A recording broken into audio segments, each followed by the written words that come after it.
Está no ar. Gente que Fala. O melhor programa de debates do rádio brasileiro. Gente que Fala. Tem texto e direção geral do jornalista Fausto Camum. Gente que Fala. Reúne de segunda a sexta-feira formadores de opinião para discutir as principais notícias do dia. Gente que Fala. Tem o selo de qualidade APCOM. Olá, olá, boa tarde. O programa Gente que Fala está começando ao vivo pela Rádio 365, a sua rádio de todos os dias, transmissão também pela UTV, a TV da internet e pelas redes sociais, Instagram, Facebook, nosso canal no YouTube, tudo à sua disposição para você acompanhar a nossa jornada de hoje, segunda-feira, até 13h, a gente quer você aí curtindo, comentando, compartilhando a nossa transmissão, interagindo também com os nossos convidados de hoje. Participe pelo WhatsApp, 973350038 é o número, mais uma vez, 973350038, 12:01 agora, eu sou o Mauro Friesman, até aqui você ficou com o Lucas Neto aqui na Rádio 365, com o programa É Hora de Esporte, mas agora é hora do Gente que Fala, então vamos conhecer os convidados de hoje para essa segunda-feira, para esse início de semana, vamos por aqui com muita saúde, empenho e dedicação. Vereador paulistano André Santos, ele é presidente municipal do Republicanos, é segundo vice-presidente da Câmara Municipal de São Paulo, presidente da Comissão de Saúde, Promoção Social, Trabalho e Mulher, lá na Câmara dos Vereadores. Tudo bem, vereador André Santos? Boa tarde e bem-vindo. Tudo bem, Mauro? Tudo bem a todos também que acompanham essa programação. Prazer é todo meu, espero aqui durante essa programação trazer informações importantes para os nossos cidadãos. Obrigado pela presença. Também com a gente o Major do Corpo de Bombeiros, Márcio Rogério Renzo, fisioterapeuta, pós-graduado em neuropsicologia, psicanálise clínica avançada, oncologia e terapia cognitiva comportamental. Major Márcio, boa tarde. Como estão as coisas? Tudo bem? Uma boa tarde. É um grande prazer estar aqui com vocês, poder dividir um pouco na área de saúde. É um prazer estar também com o vereador André Santos. Muito obrigado pela oportunidade.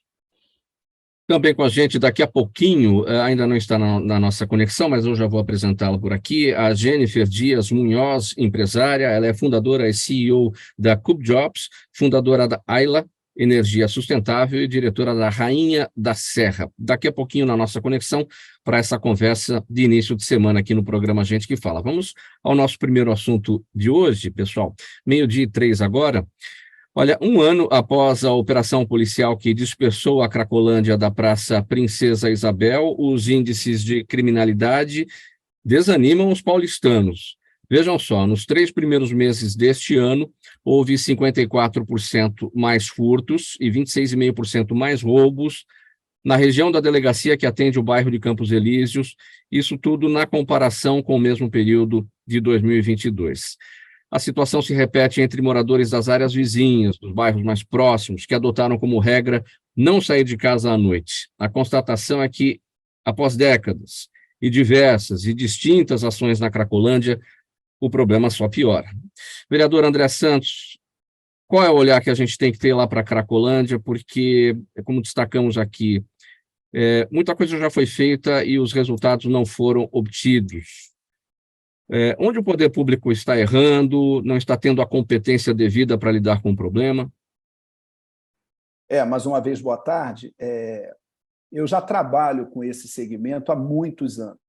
Desde os meus 18 anos, eu atuo cuidando de pessoas em situação de rua, em comunidades, enfim.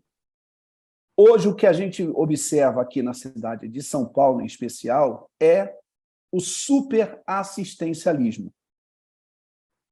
Porque o que acontece? Quando você coloca toda a força apenas para poder dar a comida que é necessária, roupa que é necessária, mas quando você excede a isso, você vai além, o que está acontecendo hoje com a cidade de São Paulo? Começam a vir pessoas de outros municípios, de outros estados. Inclusive, já ouvimos casos de pessoas ligadas ao poder público dizer o seguinte: vai para São Paulo, porque lá em São Paulo eles vão dar a vocês toda a condição. Então, é claro, não é uma coisa simples de se resolver, tanto é que já quantos anos tem gente querendo resolver essa questão. Mas nós precisamos ouvir um pouco mais a sociedade civil, pessoas que vivem o dia a dia, também para que a gente possa, com aquelas pessoas que estão, vou usar esse termo para ficar mais fácil, que estão lá no chão da fábrica falando que vivem a necessidade, também buscar ideias delas. É como se fosse assim um arquiteto, um engenheiro que vai construir uma residência e ele ouve todo mundo, mas não ouve quem realmente vai utilizar aquele lugar. Então, assim, eu estive, inclusive, num determinado lugar que eu ouvi uma pessoa dizer o seguinte: olha, nós precisamos encher esse centro de acolhimento aqui, porque se a gente não encher, a gente não recebe.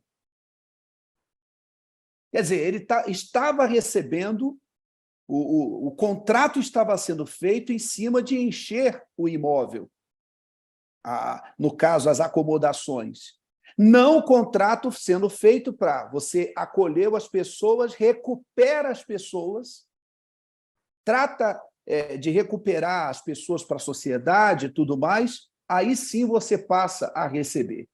Então, se eu tenho um contrato que me permite, à medida que eu vou enchendo o espaço, eu continuar com esse contrato, então qual vai ser a necessidade que aquele que é o responsável por aquele centro de acolhimento, qual vai ser o estímulo para que ele mude a vida das pessoas, recupere as pessoas? E hoje, infelizmente, não estou dizendo que não haja necessidade, as pessoas que estão com fome precisam comer, a pessoa que está doente precisa de saúde.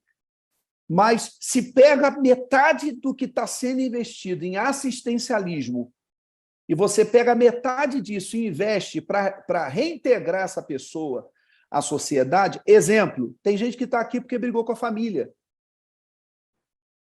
Discutiu com a família, ficou chateado e disse: eu vou para São Paulo, e acabou ficando na rua.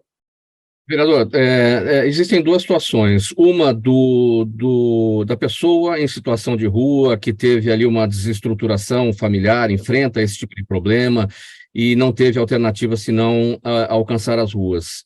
E outra pessoa é aquela viciada na droga, no crack, que frequenta a Cracolândia, que precisa de tratamento, ela precisa ser internada eventualmente. E uma outra situação policial, que é ir atrás dos traficantes, porque senão é um eterno enxugar de gelo, para as pessoas lá consumir, comprar droga, roubar dinheiro, roubar as pessoas, assaltar as pessoas para comprar droga. Então, são várias frentes a serem atacadas. E a gente vê o poder público falhando, a gente vê a sociedade civil envolvida por meio das igrejas, que também tem um papel que é bem feito em muitos casos, aí, mas acabam também perdendo a mão, porque é um eterno enxugar de gelo, porque a droga cada vez aumenta mais na mão dessas pessoas. Uma coisa é certa, o próprio governador Tarcísio de Freitas já esteve em inúmeras reuniões com o próprio Ricardo Nunes para, de forma coletiva, haver uma cooperação mútua entre Estado e município para se buscar o melhor formato de se resolver essa questão da própria Cracolândia. Lá em 2017, assim que eu assumi o primeiro mandato, nós tivemos aquele problema de ter estourado lá a Cracolândia e várias pessoas que estavam ali foram para diversos lugares aqui na cidade, e você colocou um ponto sobre a igreja. Eu fui lá visitar a Praça Princesa Isabel, estava lotada de pessoas da Cracolândia, e eles me perguntaram assim: você é político ou você é crente? Eu falei: eu sou os dois, o que você quiser eu sou. Se você for político, não entra aqui. Se for crente, entra.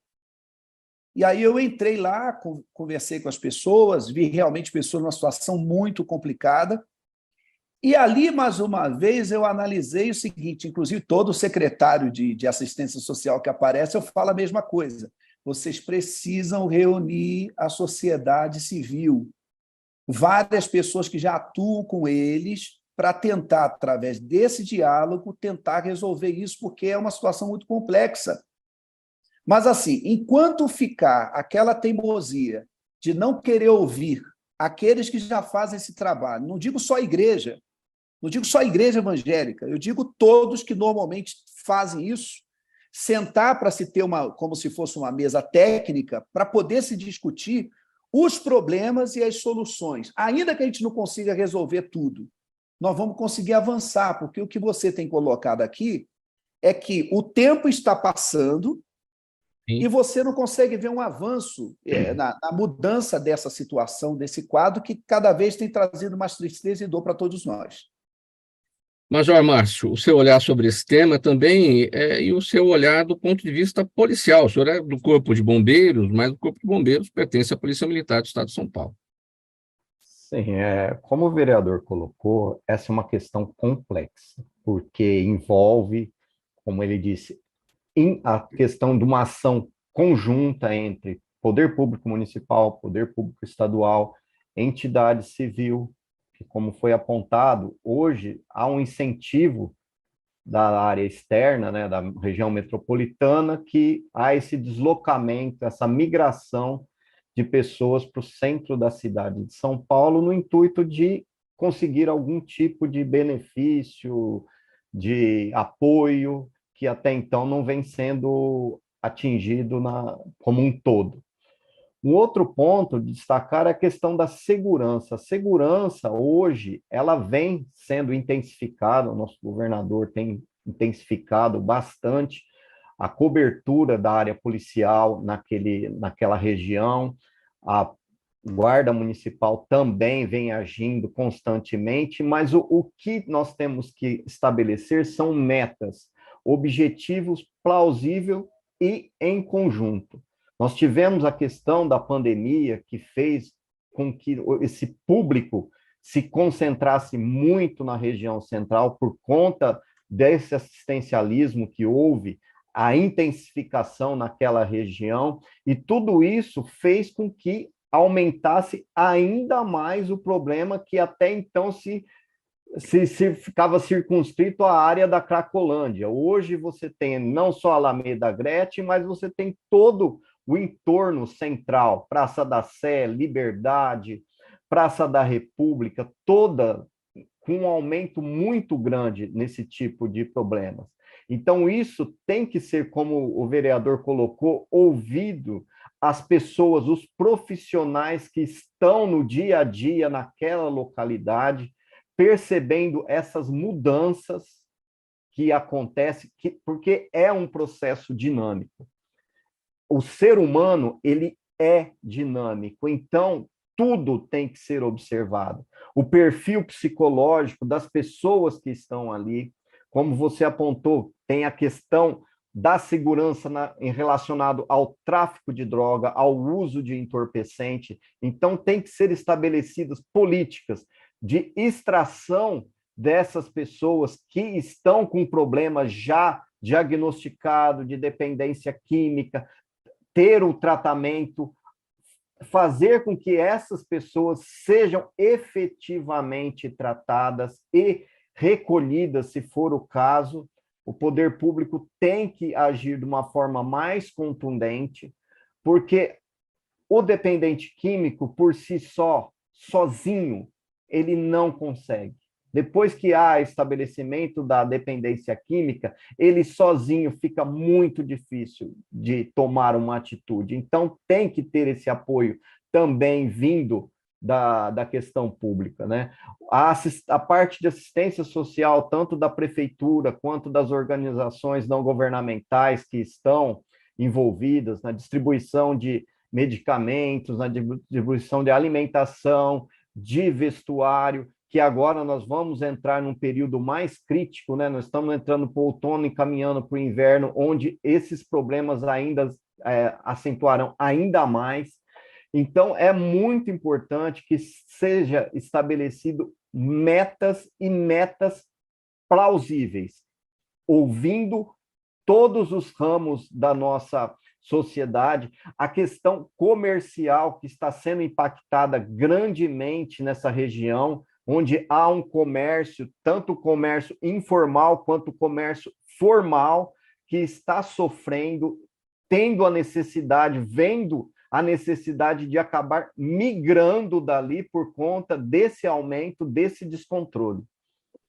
Vereador, sabe qual é a preocupação? A gente, no ano que vem, vai ter eleição novamente, né? Eleição municipal para prefeito, para vereadores, enfim. E logo chegam os candidatos com as promessas, sem justificar exatamente o que aconteceu até aqui, do insucesso em relação ao tratamento dessas questões, e virão com novas promessas, e que isso vai ser difícil de convencer o eleitor, né, para o próximo pleito. E tem um ponto que o Major estava falando sobre a questão da segurança, que é a questão que precisa ser muito discutida, até aproveitando esse espaço aqui para falar sobre isso, a questão dos direitos humanos. Todas as vezes que o poder público, né, no caso o prefeito, secretários, tomam decisões mais ostensivas para tentar resolver essas questões, entram com ação no Ministério Público para barrar. Eu acho que uma das questões principais que precisam ser discutidas vai ter que ser essa questão do que pode e do que não pode. Porque, assim, tem coisas que, claro, eu não tenho comprovação disso, mas tem algumas movimentações, nós que já trabalhamos olhando essa parte, como é que explica uma pessoa ter várias pessoas em diversos lugares diferentes, todas elas com uma barraquinha? Todas com uma barraquinha. Parece, como eu disse, eu não posso afirmar, parece ação orquestrada para criar uma situação infeliz para as pessoas. Então, assim, como a gente sabe que as pessoas precisam se recuperar, as pessoas precisam de atenção, precisam de cuidados, a prefeitura, para tomar certas decisões, ela precisa, muitas vezes, ser firme nas suas decisões. Não estou me referindo a maus tratos, nós somos contrários a maus tratos. Mas, às vezes, como disse aí o Major Márcio, a pessoa está psicologicamente muito mal, ela não está em condições de tomar as suas decisões. E, às vezes, a prefeitura tem que recolher essa pessoa para tentar criar algum tipo de tratamento. E hoje, isso eu estou falando porque eu conversei diversas vezes com o próprio prefeito, e nós ainda temos, de maneira muito acentuada, a questão dos direitos humanos. Tudo é direito humano. Esse é um ponto que eu creio que seja uma das grandes barreiras para impedir que essa mudança tão assertiva, tão desejada por todos nós, possa, de fato, acontecer. E, por isso, eu estou trazendo essa questão. E, é claro, se houve uma promessa por parte, seja qual for o candidato, de que iria fazer uma mudança relacionada a isso acontecer, e ele não cumpriu com a palavra dele, é certo que a população precisa cobrar isso nas urnas através do voto. Seja ele vereador, seja ele prefeito, seja ele quem for. Porque se eu vou prometer alguma coisa que eu não consiga cumprir, eu não devo prometer. Então, se há por parte de algumas pessoas a forma politiqueira de fazer as coisas, para tentar se aproveitar desculpa a expressão, tá? Da vida difícil das pessoas, para poder se aproveitar disso em relação ao voto, eu acho que as pessoas devem, no dia da eleição, cobrar isso, não votando nessas pessoas, porque nós temos como prioridade cumprir com as nossas palavras, porque até quando as pessoas vão ficar nessa de prometer as coisas e sempre deixar de cumprir aquilo que fala? Vereador, eu acho que uma grande coisa que o senhor apontou aí é justamente isso. O que falta hoje no combate a essa situação da região central de São Paulo é um processo continuado. É estabelecer metas, ver o que é melhor e ter uma continuidade nesse trabalho. Não pode chegar a cada 4 anos ter troca. Eu tenho que assumir a responsabilidade. Não, nós vamos traçar esse objetivo e permanecer nesse objetivo. E não chegar a cada 4 anos, troca. Aí vem outro com outra ideia mirabolante e desvirtua tudo para aquele trabalho que vem sendo feito, começa um novo. Então, eu acho que assim, é uma questão que precisa ser firmada. Hoje, nós queremos resolver o problema da área central, sentar todo mundo, sociedade civil, poder público, sociedade privada que tá interessada ali a vida dos comércios, a justiça, e discutirmos, esse será o projeto para o futuro. E trabalhar com eles incessantemente, logicamente, aceitando ideias, aceitando colocações, como eu mesmo falei, é um processo dinâmico, então há que se observar mudanças nesses padrões de comportamento, porém, nós temos que manter uma continuidade e não parar a cada 4 anos e mudar o rumo das medidas que vêm sendo tomadas, né? Mas isso que o vereador apontou é essencial para conseguir sucesso nessa empreitada no centro.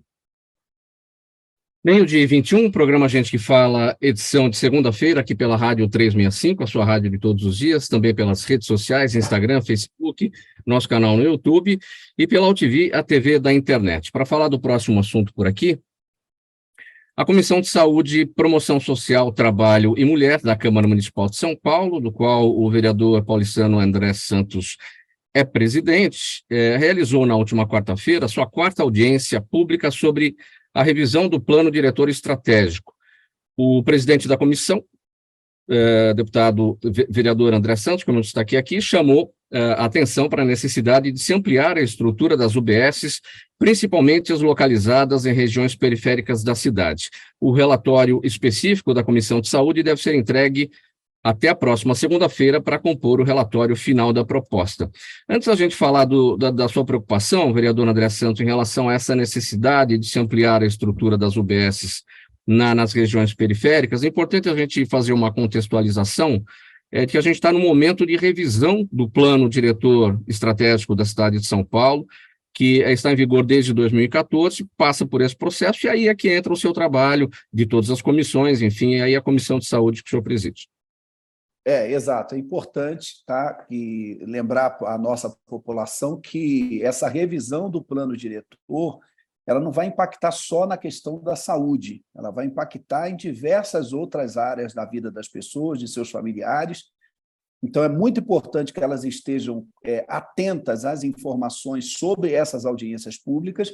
Para quem não está familiarizado com a questão de audiências públicas, é uma maneira que o cidadão, seja ele quem for, tem para apresentar propostas para que possam ser incluídas no plano diretor e assim a gente conseguir, através de um relatório final, ter o melhor formato para a execução dessa revisão do plano diretor, trazendo assim os benefícios que a população assim necessita. Quando eu me refiro à questão das unidades de saúde ampliadas, né, eu me refiro porque vamos supor que uma pessoa passe mal, assim, vamos colocar no horário não tão difícil, à tarde. Ela passou mal à tarde. Se ela tem uma unidade de saúde próxima da sua casa, o risco dela sobreviver, com toda certeza, a dificuldade para que ela possa sair dessa situação é menor, porque ela consegue ter um atendimento mais rápido. Agora, você imagina a pessoa tendo que pegar, seja ela um Uber, seja um táxi, seja um ônibus, seja a condução que for, e ter que vir para o centro da cidade para poder resolver um problema urgente. A pessoa morre no meio do caminho. Não tem jeito, infelizmente é o que acontece. Sem falar nos nossos idosos, né? Porque quantas vezes o idoso acaba tendo que ficar sozinho dentro da sua casa e quando alguém, quando se sente mal, precisa se deslocar para poder ter aquele exame de emergência e ele não consegue. Então, a nossa proposta dentro dessa questão da revisão do plano diretor na nossa cidade é que haja ampliação dessas unidades de saúde para que as pessoas possam ter mais próximo de sua residência a condição de resolver mais rapidamente as suas necessidades relacionadas à saúde. Desculpe, o áudio estava fechado aqui, vereador André Santos. Quais são os caminhos para que a sua proposta vá adiante? Porque tudo evidentemente envolve custos, envolve dinheiro, e isso mexe com o orçamento da cidade. Como é que isso está sendo pensado, vereador? Então, o orçamento da Secretaria Municipal de Saúde é um dos maiores, né? Então, a questão de recurso eu não vejo problema. Agora, passar pela questão do relator, no caso da nossa Comissão de Saúde, hoje nós estamos tendo 5 audiências públicas, a próxima, por sinal, a última, será na próxima terça-feira, na quarta-feira, às 11 horas da manhã, e aí nós temos um subrelator, que no caso é o vereador George Rato. Ele vai pegar todas essas propostas, vai encaminhar para a Comissão de Política Urbana, para o relator principal do plano, da revisão do plano diretor, que é o vereador Rodrigo Goulart. E aí sim, uma vez sendo aceitas essas propostas da nossa comissão e incluídas dentro da redação do plano diretor, aí sim vai à votação. Uma vez sendo aprovado, a prefeitura está automaticamente legitimada a ter que executar a força da lei, executar aquilo que nós estaremos propondo dentro do plano diretor. Então, é muito importante que as pessoas, eu quero reforçar isso, aproveite essa última semana aí, para que elas estejam presentes, acompanhando atentamente as audiências públicas e possam, de fato, falar quais são as necessidades, porque depois que passar essa revisão, for aprovada, não tem mais jeito, não tem mais o que fazer. Aquilo ali vai ser algo permanente que dificilmente a gente vai conseguir ter força para poder mudar. A gente falava no tema anterior, vereador André Santos, em relação à necessidade da participação da sociedade civil, da conversa envolvendo todos os atores da sociedade em relação ao assunto Cracolândia, em relação às drogas e tudo mais. O que se espera da sociedade civil organizada é justamente a participação, né, nos assuntos relativos à cidade de São Paulo. Como é que a população tem participado deste tema específico, da revisão do plano diretor estratégico? Porque pede-se para a população participar. A população participa, de fato. Quando participa, o poder público dá o devido interesse para aquela opinião que é dada? Não, ou para claro aquela que sim. Mas assim, já é uma vantagem que a pessoa tem, porque como são muitas as necessidades da cidade, quando alguém chega e fala, então aquilo passa a estar em destaque. Então, nós passamos a ter condições de incluir dentro do projeto. Quando ninguém fala, às vezes tem uma coisa que é muito importante, ela acaba ficando esquecida, porque ela não foi lembrada. Então, nós que estamos lá também temos o sentimento da necessidade das pessoas. Então, quando, por exemplo, na audiência pública da semana passada, uma pessoa pegou e vai ao microfone e cita a dificuldade que tem para poder se deslocar para receber um atendimento numa unidade de saúde, tanto eu quanto os outros vereadores da própria comissão despertamos para essa necessidade de trabalhar um pouco mais em relação a isso.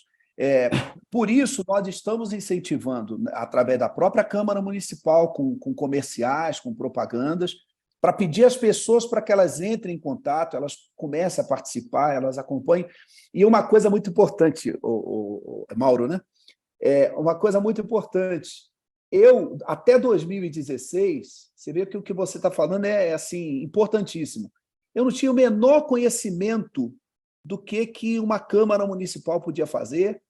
Eu nunca tinha ouvido falar de audiência pública, eu nunca tinha ouvido falar de uma série de coisas. Eu vinha tomar conhecimento da grandiosidade que é a cidade de São Paulo e as suas complexidades depois que eu entrei na política, que eu trabalhava mais segmentado a uma área de assistência social.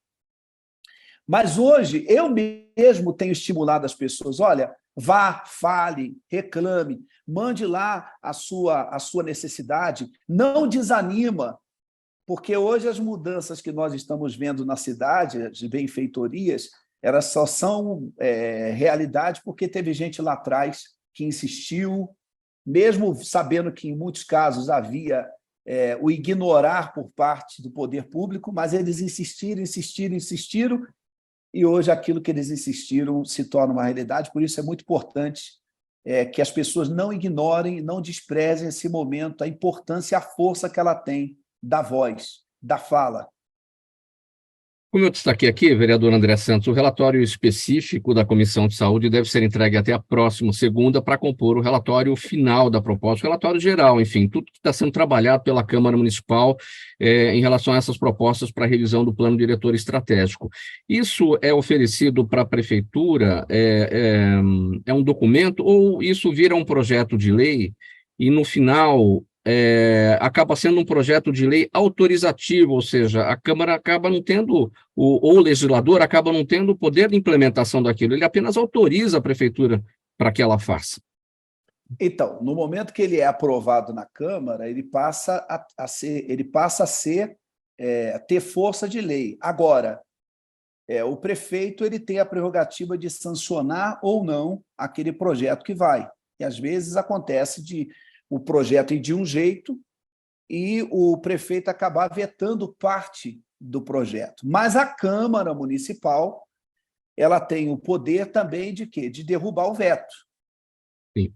Então, pode voltar, uma vez o prefeito não acatando, não aceitando, uma vez havendo um acordo entre as bancadas dos partidos, pode ser colocado novamente em votação para a gente derrubar o veto do prefeito. Normalmente não tem acontecido isso. Por isso, há uma ampla discussão para que, quando o projeto chega para votação, já haja um consenso de aprovação por parte do Executivo. Então, há já uma discussão, porque tem essa preocupação real, porque se a gente aprova na Câmara, chega lá e ele veta tudo, então não adiantou muito ficar gastando o nosso tempo para poder colocar aquilo ali. Então, era melhor dizer, nós vamos vetar tudo e a gente atendia a outras necessidades também que a própria população tem. Então, é feita uma discussão ampla com o líder do governo, tá, das nossas propostas, a gente discute isso bastante com as lideranças de bancadas, para que o projeto possa estar o mais ajustado possível para, uma vez sendo aprovado na Câmara Municipal, o prefeito não tenha motivação para criar algum tipo de impedimento para que aquilo possa avançar. Major Márcio, o seu entendimento sobre esse nosso tema em relação à revisão do plano diretor, no que se refere à proposta aqui do vereador, da ampliação da estrutura das UBSs, o Corpo de Bombeiros, que também tem um trabalho bastante importante no socorro às vítimas de acidentes, enfim, e que eventualmente depende aí dos setores da saúde para a conclusão desses atendimentos, né? Essa expansão que o vereador está promovendo aí através desse projeto é muito importante. Desafogar os setores secundários e terciários de saúde é extremamente importante. Hoje se perde-se muito tempo, dinheiro e profissionais capacitados no atendimento de problemas que seriam facilmente resolvidos no setor primário, que são as UBSs, né? Essa ampliação dos serviços das UBSs também, passando a atender alguns serviços mais especializados, também ajudaria muito, não só na questão de desafogar os setores secundários e terciários, mas também de dar o pronto atendimento a essas pessoas que muitas vezes o Corpo de Bombeiros acaba até atendendo, muitos casos clínicos, que nós chamamos, né, que seriam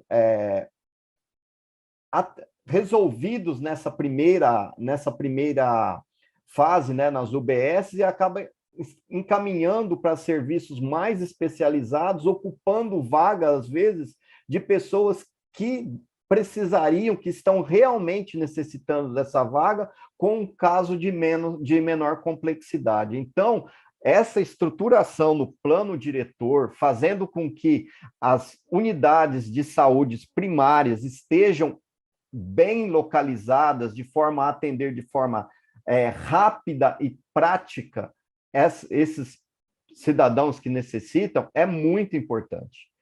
O tempo-resposta, principalmente um dos casos que ele mesmo citou, a questão dos idosos, a pronta resposta a esse público diminui muito a recuperação a efetividade da prestação do atendimento, quanto as possíveis sequelas no atraso desse atendimento com esse público, que já é debilitado, né, pela questão de polidoenças, né, polienfermidades que eles possuem, né?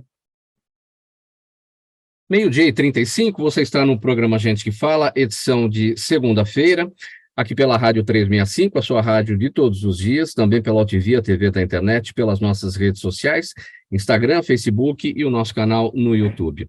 A gente vai mudar de assunto agora para falar sobre a campanha Maio Amarelo, que foi criada com o objetivo de chamar a atenção da sociedade para os acidentes de trânsito e criar uma conscientização sobre esse tema super importante. O número de fatalidades no trânsito aumentou neste ano em praticamente todas as capitais do Brasil. Olha, para você ter uma ideia, só aqui em São Paulo, houve um crescimento de 53% nas mortes em fevereiro, na comparação com o mesmo período do ano passado. O que é que tem ocorrido, Major Márcio? Em relação, aliás, primeiramente, em relação ao nome da campanha, Maio Amarelo, amarelo acho que até no sentido do sinal de alerta, do sinal amarelo do trânsito, é isso, não?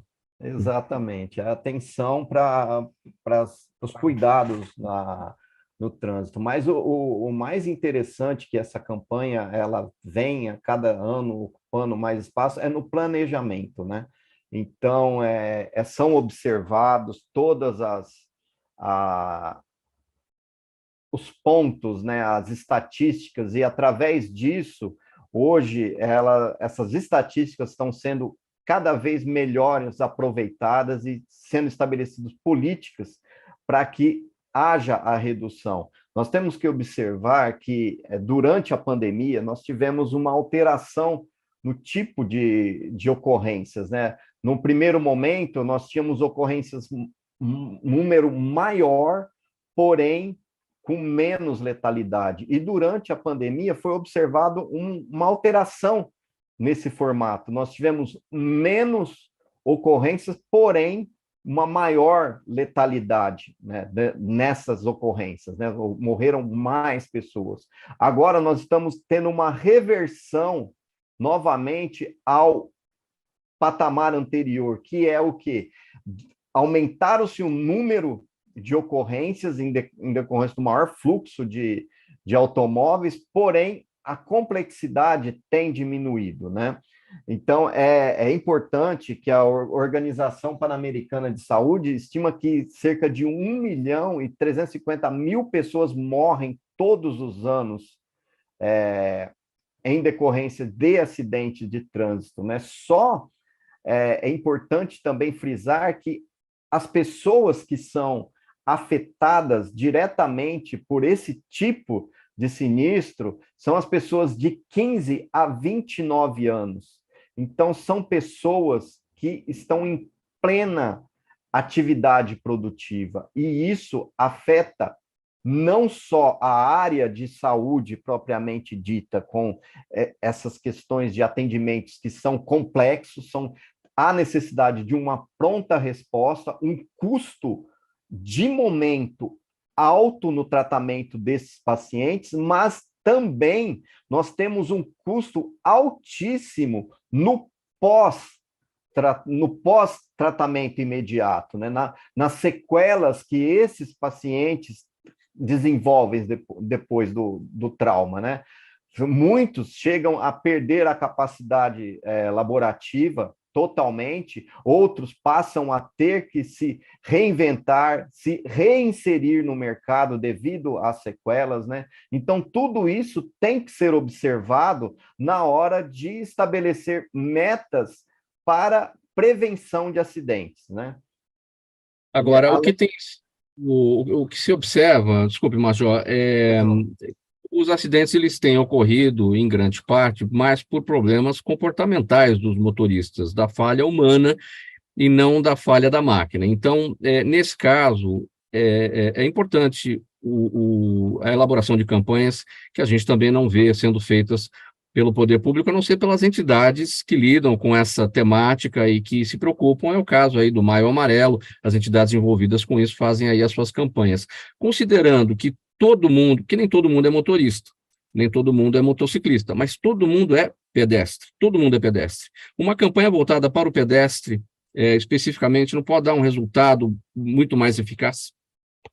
Com certeza, não. A gente fala de trânsito, tende muito a focar nos veículos, né, automotores. Porém, o pedestre é o principal atingido. Geralmente, e tem sido identificado um aumento no número de atropelamentos. A questão de atropelamentos envolve também um público muito específico, que são os idosos, que também já são tão afetados pelos outros problemas e têm os problemas ortopédicos envolvidos na relação de traumas automobilísticos, e a recuperação deles é muito mais complexa, aumentando inclusive o risco do fator morte em muito. O estabelecimento de campanhas educativas deve sim ser intensificados tanto para o público, e eu vou além, eu creio, isso é minha opinião, que essas campanhas deveriam ser muito mais exploradas e de forma muito mais contundentes, porque hoje fazem muitas campanhas e não se mostram realmente o que acontece, né? O resultado dessa irresponsabilidade ao volante, né? Hoje nós vemos o aumento do uso de substâncias alcoólicas, drogas ao volante, e o resultado disso não se mostram tão efetivamente. Se enquadram muito mais na questão do uso do álcool quanto do resultado atingido relacionado ao veículo, né? Que deixa de ser um veículo e se transforma numa arma. E que hoje a causa de mortes violentas ao volante superam em muito as baixas em países que se encontram em guerra. Então, isso tem que ser intensificado e mostrado para que as pessoas venham a ter uma maior consciência do que é estar ao volante de um veículo, né, no meio da sociedade. Né? Uma pergunta aqui da audiência, Major, da Juliana Rocha. Ela está com a gente no Instagram e ela quer saber em que medida os problemas de pavimentação das ruas da cidade interferem ou até provocam, né, os acidentes de trânsito. Os buracos que a gente vê aos montes, que podem causar um dano no automóvel, estouro de um pneu, podem fazer um motorista perder o controle do veículo, enfim, esses problemas de pavimentação que a gente também não vê solução para isso, né? Relacionado à pavimentação, o vereador ele vai conseguir trazer alguns apontamentos que vêm sendo utilizados pela prefeitura, a busca de políticas nessa parte de recapeamento, mas, de fato, principalmente a questão da pavimentação, ela influencia diretamente nos motociclistas, que hoje eles correspondem a cerca de 70% dos acidentes de trânsito que o Corpo de Bombeiros atende, né? Então, a questão da pavimentação principalmente atinge esse público, não que aos demais tipos de veículos não causem problemas, mas o efeito de vítimas é menor. Agora, relacionado ao motociclista, de fato, é um fator complicador muito grande, porque o motociclista ele não tem muita opção. Quando ele tromba com esse tipo de problema, seja na pista seca ou, que é um fator muito pior, na pista molhada, em que ele não percebe essa alteração na pavimentação, faz com que aumente-se muito o número de vítimas, né? Vereador André Santos, a mesma pergunta eu vou fazer aqui para o senhor, né, que vem da Juliana Rocha no Instagram. Em que medida os problemas que a gente verifica na pavimentação das ruas da cidade interferem nos acidentes, mas aí no ponto de vista da prefeitura, o que está sendo feito? Porque a gente vê muito tapa-buraco, mas o tapa-buraco você resolve ali o buraco, mas você não resolve a irregularidade das ruas. É muito pouco trabalho de recapeamento geral. Quando é feito também, esse trabalho não dura muito tempo. De fato. Primeiro, meu boa tarde a Juliana, aí, que está acompanhando a gente, tá? E sempre vai divulgando esse programa, porque todos os programas apresentados pudesse trazer o nível de informação que é apresentado nesse programa, a gente já teria avançado bastante. Bem, respondendo a essa questão, ninguém tem a menor dúvida de que o pedestre ele é afetado diretamente também por conta da questão do asfalto. Agora, tem um programa de recapeamento da própria prefeitura, já está em andamento, tá? Que tem como proposta investimento em torno de 2,5 bilhões até 2024 para criar dentro desse programa, fazer o recapeamento de aproximadamente 20 mil quilômetros de pavimentação. Isso aí já vai, com certeza, ajudar demais, porque eu estive, inclusive, com o próprio prefeito. Esse vai ser o maior programa da história da cidade de São Paulo, porque realmente a cidade está muito jogada. Isso é um problema antigo, porque ficavam remendando, chega uma hora que não adianta mais remendar. Não tem mais o que fazer. Precisa fazer um novo recapeamento, tem que colocar tudo novamente em ordem. Além disso, hoje, eu não vou saber o termo técnico correto, hoje nós temos algo parecido com a lombada, só que ela é mais largo. Então, quando o automóvel ele chega, o motorista ele chega, ele já sabe que aquilo ali ele vai reduzir mais a velocidade do automóvel, porque ali é um local para que o pedestre possa andar tranquilamente, sem esse risco de acidente acontecer. Isso já está sendo ampliado dentro da cidade de São Paulo. Depois eu vou, se possível, mando aí, envio para a produção do programa a fotografia, até para que vocês possam dar essa informação.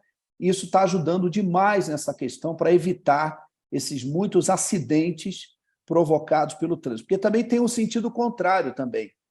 Às vezes, quando o lugar está recapeado, está bonito, o asfalto está em ordem, os motoristas eles excedem a velocidade, eles querem pisar mais, também trazendo outro risco para a população. Então, tem esse sistema que foi colocado pela prefeitura também para diminuir um pouquinho esses impactos dessa velocidade. Major Márcio, pergunta aqui do seu Jaime, do Jardim Bonfilholi. Obrigado, Jaime, aqui pela participação sempre, todos os dias com a gente.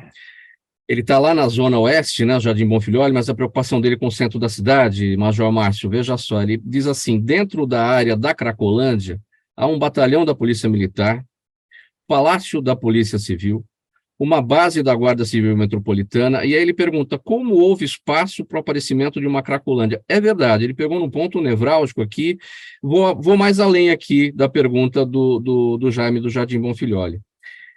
Nós temos, não muito longe dali, a região da Luz, porque tudo se espalhou, né? Nós temos o Batalhão da Rota, nós temos o Copom, que fica no Bom Retiro, temos o Comando Geral da Polícia Militar ali na Praça Coronel Fernando Prestes, no Bom Retiro também, ou seja, é uma área muito grande, onde os agentes de segurança estão sempre por perto. A Guarda Civil Metropolitana, se não me engano, ali na Rua General Couto de Magalhães, ali perto da Rua dos Gusmões, ali tem um amplo complexo ali da Guarda Civil Metropolitana. E mesmo assim, essa criminalidade tomou conta. Nós temos que observar o seguinte ponto, né? Não é porque há edificações da polícia, seja militar, civil, guarda metropolitana, que o policiamento ele é intensificado. A polícia hoje ela trabalha com mapeamento de ocorrências. Então, a questão do desenvolvimento, do acúmulo de pessoas na região, nós temos que observar que são várias situações que levam aquele público a se acumular ali. Não é uma questão... Até que haja um crime propriamente dito, a polícia não tem como intervir. Se não há um solicitante, não tem como a polícia retirar a pessoa do local. Então, nós temos que olhar todo o aparato legal para que nós possamos intervir. Se a polícia for, por conta própria, mandar as pessoas saírem de lá, a polícia está cometendo um crime. a pessoa tem o direito constitucional de ficar e permanecer. Se ela não está cometendo um crime, ela pode. Se não há crimes, que há necessidade de ter um queixante, uma pessoa que reclame da situação. Muitas vezes, essa pessoa não aparece. Então, legalmente, a polícia ela tem as suas responsabilidades legais e ela responde a isso. Se não há um solicitante, a pessoa, por si só, não está cometendo visivelmente um crime, não tem como a polícia tomar atitudes. Aí vem outra parte do poder público, que é a parte assistencial, a prefeitura que tem que observar, o governo do estado, através das outras políticas assistenciais, fazer a observação desse local para intervir da melhor maneira, porque senão, é como o vereador mesmo apontou, vem aquelas organizações que protegem lá os direitos humanos e caem em cima do poder público por conta de estar interferindo na vida dessas pessoas que estão lá, que naquele momento, para elas não estão fazendo nada. Então, a polícia não pode coercitivamente ir lá e tirar essas pessoas de lá. Então, por isso que a região central de São Paulo é uma questão complexa e que exige a participação de todos. Não é um problema simplesmente de polícia, não é um problema simplesmente de prefeitura, não é um problema simplesmente do governo do estado agir isoladamente. Todos têm que se dar as mãos juntamente com a sociedade civil e buscar a melhor forma para a intervenção. Lembrando que direitos humanos, dentro dos direitos humanos, está a saúde. Se a pessoa não tem condições de, por livre e espontânea vontade, manter a sua integridade física, o Estado deve fazer com que tenha esse direito assistido. Então, esse estabelecimento desse tipo de política, que é importante a participação de toda a sociedade civil e poder público, para que nós possamos, enfim, tomar atitudes dentro, cada um de sua competência, a polícia civil dentro da área de investigação, a polícia militar dentro da área ostensiva, juntamente com a Guarda Civil Metropolitana, agir de forma a coibir o tráfico de droga, coibir a ocupação indevida dos espaços públicos, que interfere não só na locomoção das pessoas naquela região, como interfere também com o mercado formal na região. Então, não é uma questão fácil de se resolver, mas há possibilidades, e essa possibilidade começa na união de todas as áreas envolvidas. Vereador André Santos, a Priscila Martins, no YouTube, está com a gente aqui, pergunta como anda o seu projeto, Escola de Idiomas, nas escolas municipais de São Paulo. Ela fala que em projeto Escola de Idiomas já não é mais já não foi aprovado, já não virou lei? Boa pergunta, Priscila. Olha, nós tivemos a aprovação, de fato, na Câmara Municipal de São Paulo, também foi sancionado esse projeto, agora é lei. No entanto, na hora da implementação desse projeto, ao invés de se criar, e é uma batalha que nós ainda estamos mantendo, porque a ideia era a seguinte: quantas são as crianças que não têm condições de pagar uma escola de idiomas? E, normalmente, o ensino de idiomas nas escolas públicas são muito fracos, essa é a realidade.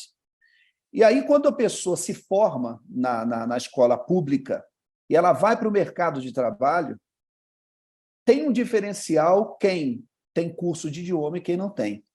Ela já fica em desvantagem. Então, a nossa ideia era, cria-se uma escola modelo aqui no centro de São Paulo, que facilita o acesso para as pessoas de qualquer região, que seria uma escola piloto, e uma vez essas crianças, aí tem os critérios lá no projeto, que vai faltar tempo aqui para a gente estar colocando, ela iria para lá para poder fazer esse curso, aí teria um diploma validado realmente, para que quando ela fosse procurar um emprego, de fato, ela tinha ali, amparada pelo Estado, um curso assim, um curso bem forte, que ela pudesse, de fato, estar bem servida. Agora, o que foi feito? Eles pegaram essa ideia e colocaram nos céus, tá? Estenderam nos céus da cidade, como um curso específico para as pessoas que quiserem dentro desse local de educação. Então, assim, já está em andamento, mas só que agora pulverizado dentro dos céus da cidade de São Paulo, mas o objetivo principal desse projeto era ter, de fato, uma escola municipal de idiomas, porque a nossa cidade, pela sua grandeza, ela tem condições para isso. Em vez de ser implementado nesse formato, né, de uma escola de idiomas, isso foi feito, então, no céu da própria prefeitura. Essa proposta, agora transformada em lei, ela obriga ou ela autoriza a prefeitura a prestar esse tipo de serviço para o município, da escola municipal? Agora ela obriga, porque ela está sancionada pelo prefeito, então obriga a própria prefeitura a executar isso. Então, eles estão realmente cumprindo, tá? Mas não no sentido de criarem uma escola, mas estão fazendo esse trabalho acontecer dentro dos céus. Mas, volto a dizer, eu vou continuar insistindo para que a gente tenha, de fato, uma escola municipal de idiomas dentro da cidade de São Paulo. Tempo caminhando para o final aqui do programa Gente que Fala de hoje, eu vou pedir as despedidas de cada um bem breve, 15 segundos, vereador André Santos, e aí na sequência o Major Márcio. @André Santos MSP, o nosso endereço, o meu PL 236, Saúde e Equilíbrio sobre Rodas. As pessoas podem acompanhar para saber que a gente está também trabalhando nessa questão de prevenção de acidentes, tá bom? E conte com a gente, estamos aqui à disposição. Quero agradecer aqui, Mauro, pela sua gentileza de nos deixar participar aqui do programa, cumprimentar também o nosso querido Major Márcio, por estar participando, e sempre que precisar, nós estamos aqui à disposição. Obrigado pela presença, vereador André Santos. Major Márcio, 15 segundos para a sua despedida. Gostaria de agradecer, Mauro, a acolhida de vocês. É muito importante divulgar essas informações na área de saúde e me coloco à disposição dos ouvintes, dos internautas, através do meu WhatsApp, que é o 11 983062726, e através do meu site, que é o www.marciorenzo.com.br, onde lá tem algumas informações sobre saúde e é um contato direto comigo. Ponto final nessa edição do programa Gente que Fala de hoje, segunda-feira, início de semana. O agradecimento aqui em nome da equipe do programa Gente que Fala, ao vereador André Santos, vereador paulistano, presidente municipal do Republicanos, segundo vice-presidente da Câmara Municipal de São Paulo. Por lá, ele é presidente da Comissão de Saúde, Promoção Social, Trabalho e Mulher. Também com a gente o Major Márcio Rogério Renzo, major do Corpo de Bombeiros, fisioterapeuta, pós-graduado em neuropsicologia, psicanálise, clínica avançada, oncologia e terapia cognitiva comportamental. Obrigado pela presença de vocês. O programa Gente que Fala é realização da ABCom, apresentação minha, Mauro Friesman, pauta e redação Pedro Schiavon, Zenilda Salvato, nossa diretora de produção, jornalista Fausto Camunha, nosso diretor-geral, você aí do outro lado, espectador, você ouvinte, a razão da nossa presença aqui todos os dias. A gente volta amanhã. Chegando agora aqui na programação da Rádio Trianon, o Lucas Neto, ele vem com o programa O Melhor para a Melhor Idade, então a gente volta a se falar amanhã a partir do meio-dia, aqui pela Rádio 365, a sua rádio de todos os dias, e também pela Altivia TV da internet, pelas nossas redes sociais, Instagram, Facebook e o nosso canal no YouTube. Um abraço a